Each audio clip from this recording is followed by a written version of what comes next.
baik. Jangan khawatir, kami nggak mungkin mau menyakiti rakyat. Nggak bisa seperti itu. Semua orang makin cerdas. Orang baca tuh. Orang tahu yang namanya permainan oligarki. Orang tahu yang namanya undang-undang ini dibuat dengan konflik kepentingan. Laporan teman-teman, ada Jatam, ada Origa dan lain-lain sebagainya. Sebagian satgas pembentuk Omnibus Law itu terafiliasi ke perusahaan-perusahaan tertentu. Orang semua baca itu dan orang paham. Jadi nggak bisa lagi dibilang sadarlah, nggak apa-apa, pokoknya kami akan berbuat baik. Yakinlah negara. Nggak bisa. Prinsip fikihnya ini saya diajarin Prof. Mahfud tuh, prinsip fikihnya. Al-yakinu la yuzalu bisyak. Gimana bisa orang dihilangkan keraguannya, dipaksa meyakini kalau ada keraguan. Kalau ada keraguan, mana mungkin orang bisa yakin. Yakin itu kalau keraguan tidak ada. Ini gimana caranya menjawab publik itu dengan jargon, dengan mistifikasi. Yang dibutuhkan apa? Transparansi. Dua pahlawan pembongkar bau busuk oligarki di Omnibus Law. Mahfud Muldoko, Johnny G. Plate tercengang.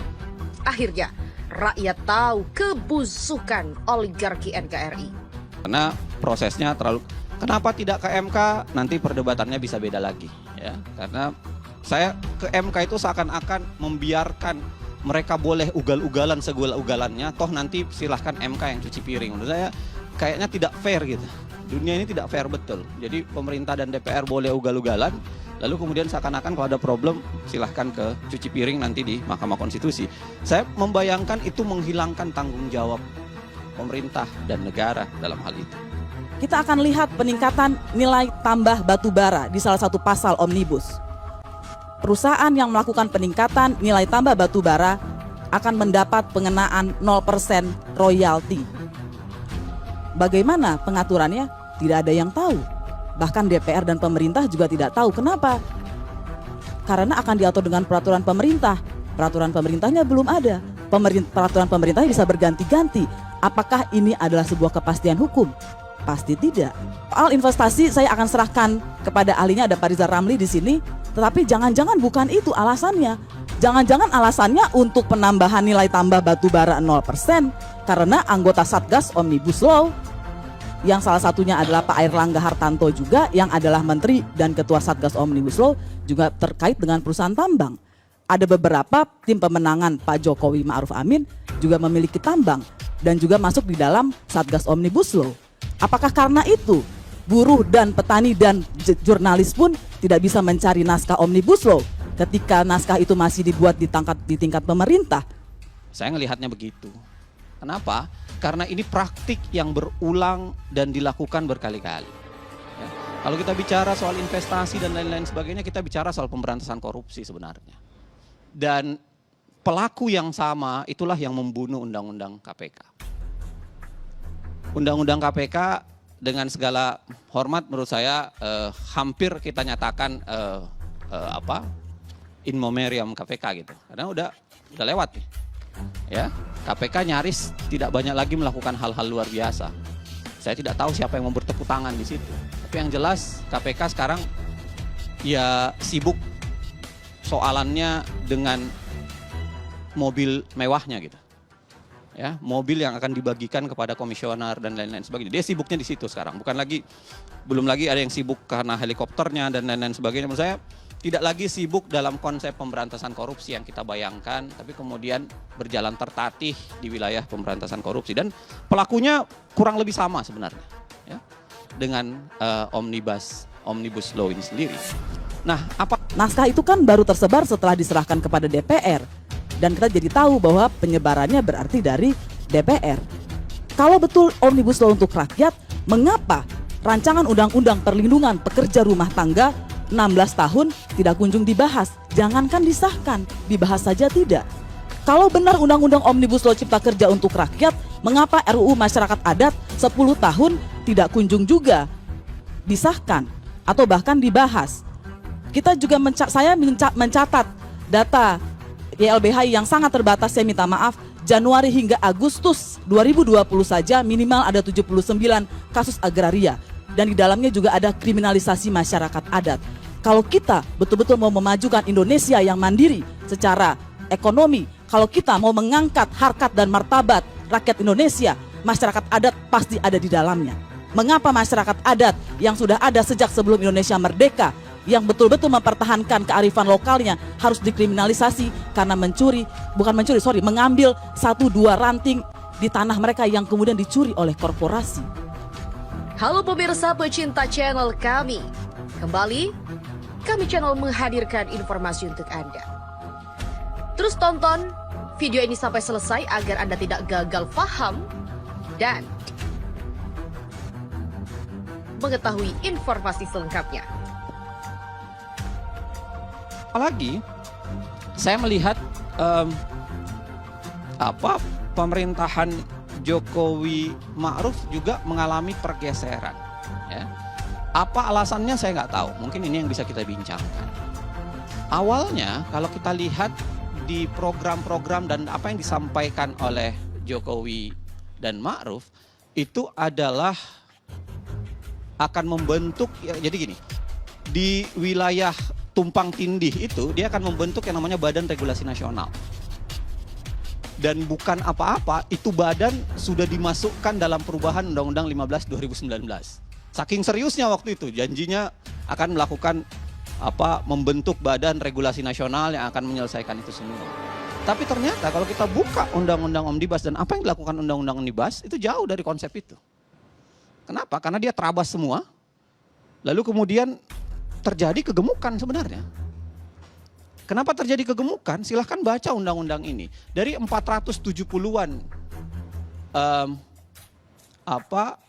peraturan lebih lanjut, pemerintah kan mencanangkan sekitar 36 PP dan sekitar 4 atau 5 perpres. Itulah. Tapi itu membengkakkan yang namanya. Karena itu hampir 10% dari jumlah PP yang ada sekarang. Itu nambah besar. Belum lagi dengan praktik 470 itu mau disatukan menjadi beberapa PP karena mengubah kata dalam dengan itu yang barangkali orang mahasiswa Fakultas Hukum akan paham dengan detail tuh. Apa implikasi mengubah dalam dengan, kalau dalam berarti ya bisa digabung dalam PP lain, kalau dengan berarti harus PP tersendiri. Tapi dengan begitu saya bayangkan PP-nya akan gemuk-gemuk. Dan korporasinya dari asing. Dan mengapa undang-undang Omnibus Law dan mengapa undang-undang yang dibuat pemerintah dan DPR tidak menyasar hal-hal seperti itu, tapi memberikan royalti 0%. Apa yang didapatkan Indonesia, apa yang didapatkan rakyat Indonesia dengan royalti 0%. Dan kita tidak tahu bagaimana pengaturan 0% karena akan diatur dengan pemerintah. Dan pemerintah bisa berganti, PP dengan mudah diganti. Karena itulah undang-undang lebih tinggi daripada peraturan pemerintah. Karena dia dibuat berdasarkan teori dengan wakil rakyat. Apapun wakil rakyat itu saat ini. Tapi secara teori dia lebih tinggi karena ada keterlibatan yang lain. Kita bisa protes, kami bisa dikeluarkan dari room yang terhormat DPR karena hanya berkomentar di kolom chat. Banyak yang mendapatkan begitu. Kami harus mengikuti secara online dan mencari-cari seperti mencari harta karun dan baru dapat kira-kira sejam sebelum rapat Omnibus Law itu. Tetapi setidak-tidaknya terbuka untuk publik. Bagaimana dengan PP? Tidak ada yang tahu, tiba-tiba keluar. Begitu. Jadi ini saja sudah membantah alasan bahwa Omnibus Law itu untuk menghilangkan hiperregulasi. Kalau saya mau mensitir data Pusat Studi Hukum dan Kebijakan yang sangat luar biasa tentang hiperregulasi, betul ada hiperregulasi di Indonesia. Tetapi data PSHK 2014 hingga November 2019, kita masih ingat siapa yang menjabat sebagai presiden pada saat itu, karena saya tiba-tiba ketika mendapat undangan dari teman-teman di TV One ILC merasa kaget, oh baru 1 tahun ya, kok perasaannya sudah lama banget ya, sudah banyak sekali yang terjadi gitu. Tapi saya juga ingat, oh mungkin lama karena ini sebetulnya tahun ke-6 bukan tahun ke-1. Dan konsolidasi politik tentu sangat berbeda di tahun pertama dan di tahun ke-6. Tapi kembali ke data PSHK, Undang-Undang 131, Peraturan Pemerintah 526, Peraturan Presiden 839, Peraturan Menteri 8648. Siapa kepala pemerintahan yang bisa membuat PP? Presiden. Siapa yang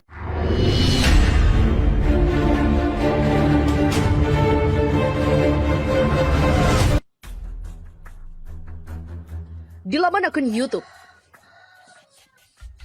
beredar dan viral video 2 pahlawan pembongkar bau busuk oligarki di Omnibus Law. di mana hal ini mendapatkan komentar beragam dari netizen. Seperti Algaf. Alhamdulillah masih ada orang yang cerdas yang Allah Subhanahu wa taala kirim untuk menentang kemungkaran dan kebatilan. Arisa Putra, trending kan guys. Dan Son Jose, satu suara Anda mewakili berjuta harapan rakyat, salut. Ya Allah, bersyukur masih ada Profesor Zainal yang mencerahkan. Buat peraturan presiden. Siapa pemimpinnya? Bosnya menteri yang membuat peraturan menteri 8.648, presiden. Kenapa jawabannya undang-undang? Dan kenapa jawaban atas undang-undang itu juga kemudian memandatkan begitu banyak peraturan pelaksana? Apakah berarti betul permasalahannya soal itu? Akan mencerdaskan bangsa ini, lindungilah beliau dari manusia-manusia jahat. Irma Dahlim Bakri. Ayo kita apresiasi dengan cara trendingkan dan like semua komen. Ada pula Haris Novian. Kalau di ILC yang diundang itu Zainal Arifin Mohtar, Haris Azhar, Imam Putra Sidin, Rocky Gerung. Gua yakin orang pemerintahan yang diundang ILC kencing di celana. Dan Rosilawati Fatola. Semoga generasi-generasi muda kayak Pak Profesor Zainal ya semakin banyak. Saya selalu Prof. Dan Abang, trending biar paham, let's go. Dan Ahmad, Allahu Akbar, cerdas dan pintar. Semoga lebih banyak lagi insan yang lebih baik seperti beliau, Zainal Arifin Mohtar. Dan Kamarudin, ini baru otak yang paling cerdas, Masya Allah. Semoga dipanjangkan umurnya, amin. Ini Revri, Sawarno, dan Serina Putri. Statementnya logis, tapi kenapa ada yang dislike ya? Semoga banyak yang nonton ini dan terbuka pikirannya, karena emang ini undang-undang. Nah, yang kedua, Bang Karni, saya mau bahas soal evaluasi 1 tahun pemerintahan Jokowi dan Ma'ruf.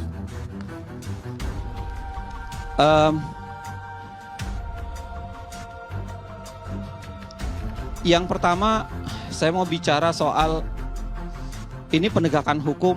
Satu yang paling harus dicamkan sebenarnya adalah kaitan soal bagaimana politik hukum negara dalam kaitan pemberantasan korupsi, penegakan hukum, dan lain-lain sebagainya. Dan saya pikir, saya nulis di sebuah harian sekitar 2 tahun yang lalu, waktu 4 tahun Jokowi JK, dan setahun yang lalu ketika akhir masa pemerintahan Jokowi, dan akhirnya sekarang, menurut saya jauh, ya, melangkah berderap ke arah yang keliru menurut saya. Sangat ugal-ugalan. Kata Sherina Putri, legislatif sama dengan tukang goreng, eksekutif tukang cuci tangan mau makan, yudikatif tukang cuci piring. Rosita Abidin, trending please trending. Edan pakai akidah fikih ya. Menurutku ini daging semua bicaranya. Kata rakan channel Jeddah. Ada pula Fadlur Rahman. Mana yang biasanya bilang udah baca undang-undangnya belum? Dan Livilit Slit, semakin korup suatu negara semakin banyak aturannya. Publius Cornelius Tacitus. Dan Amdal Zaul, subhanallah, semoga Allah Subhanahu wa taala senantiasa memberi kesehatan dan keberkahan kepada Profesor Zainal. Dan Nur Hikmah Setiawirawan, mendatangkan narasumber yang seperti ini cerdas dan menguasai secara detail materi pembahasan sehingga ada nilai edukasi buat yang mendengarkan. Dan Angga Surelan, wah mantap, smart sekali Prof. Dan pemirsa juga masih banyak sekali Akuntabilitas, partisipasi itu yang dibutuhkan untuk menjawab itu. Siapa yang bilang begitu? Konsep good governance. Konsep-konsep yang seharusnya jauh lebih dipahami menurut saya. Karena itu kewajiban buat pembentuk undang-undang untuk melakukan hal tersebut. Nah, jadi poin yang saya mau bilang bahwa secara undang-undang omnibus law, sudahlah, ya, kita harusnya memberikan perbaikan yang besar dan saya berharap betul Presiden mau melakukan itu. Agam komentar dari netizen dan kita lanjutkan. Inilah Nafisa ini. Pak Zainal sangat berwibawa dan bijaksana dalam menyampaikan kata, hebat dan tegas, jelas sangat berkualitas. Bang Soleh, semoga Allah melindungi dari manusia yang berjiwa setan. Adia Burhan, semoga Allah selalu melindungi orang-orang yang senantiasa menyalurkan aspirasi rakyat seperti Profesor Zainal dan juga lainnya. Dan database negara, di menit ke-10 lebih 14 detik, jelek bener banget.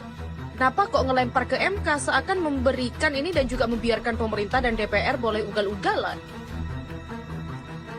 Ada Arif Serang, krik, krik.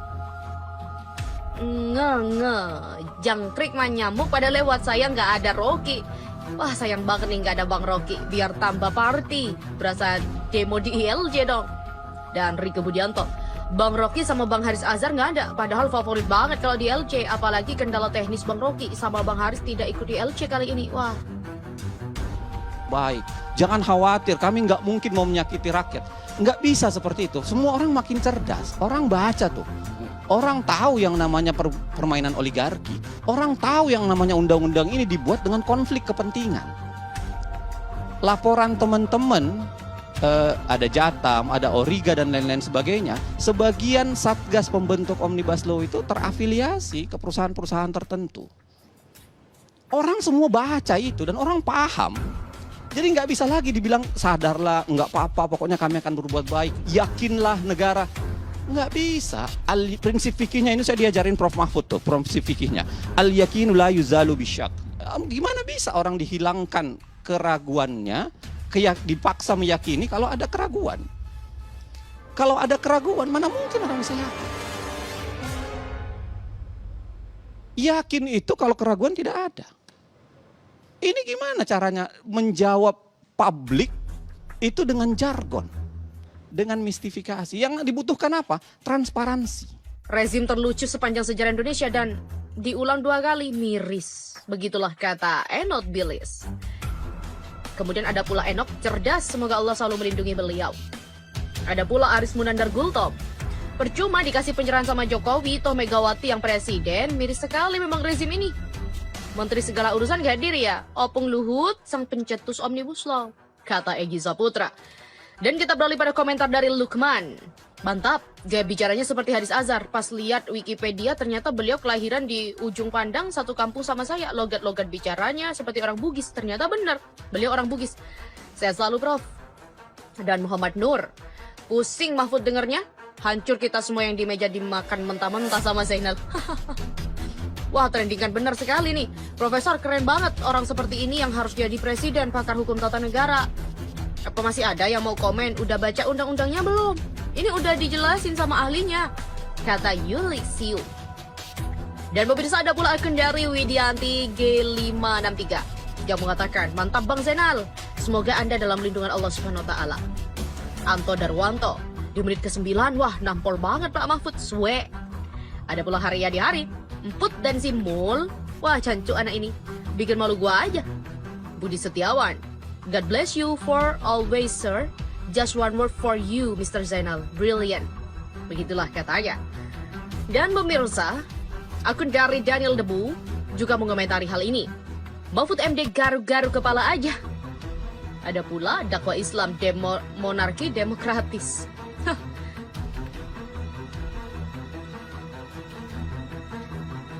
Akun dari Muhammad Rifai, dia berani bicara seperti itu karena dia betul-betul paham akan isi undang-undang tersebut. Kami rakyat Indonesia terwakili. Maaf, mungkin hanya penglihatan saya. Kok yang mengkritik pemerintah wajahnya kelihatan bercahaya ya? John Pantau, penerangan yang sangat cerdas, jelas dan tuntas untuk semua aspek dan poinnya untuk rakyat bravo. Dan Baron Sinomba, wah Mahfud MD nelen ludah tuh. Putar Muhayyar, gila omongan dia doang 20 menit sendirian dan gak ada yang motong. Ini jelas karena omongannya berbobot. Dan Ade Hendri, pemerintahan sekarang mah udah tidak takut lagi sama Allah dan sumpahnya, semoga ada balasannya. Dan Lezata 86, alhamdulillah masih ada orang yang punya pikiran jernih ya. Dan Made Maja, Prof, terima kasih banyak, saya baru mengerti masalah Undang-Undang Cipta Kerja, ada mahasiswa demo tapi saya rakyat kecil hanya bisa berdoa. Dan Rosmiati Ros, ya Allah berilah kesehatan untuk Pak Zainal. Di saat dia membantu pembantu dijelaskan, guru, malulah rakyat yang menjelaskan sejelas-jelasnya untuk menteri-menteri Jokowi. Mana tuh dari si itu Partai Gerindra Zaina Mane denger itu. Dan Kamik Mintarjo, mantap sekali bang, maju terus atas nama keadilan bagi seluruh rakyat Indonesia. JBN Express, semoga rezim ini segera tumbang ya, karena sudah menyengsarakan rakyat Indonesia. Dan Cucak Rawamas, Hah, memang judul Undang-Undang Cipta Kerja itu tapi isinya, Mas Bro, sangat memanipulasi. Ya pemirsa, itulah beberapa komentar dari netizen. Lalu bagaimana menurut tanggapan Anda? Jangan lupa untuk tuliskan di kolom komentar.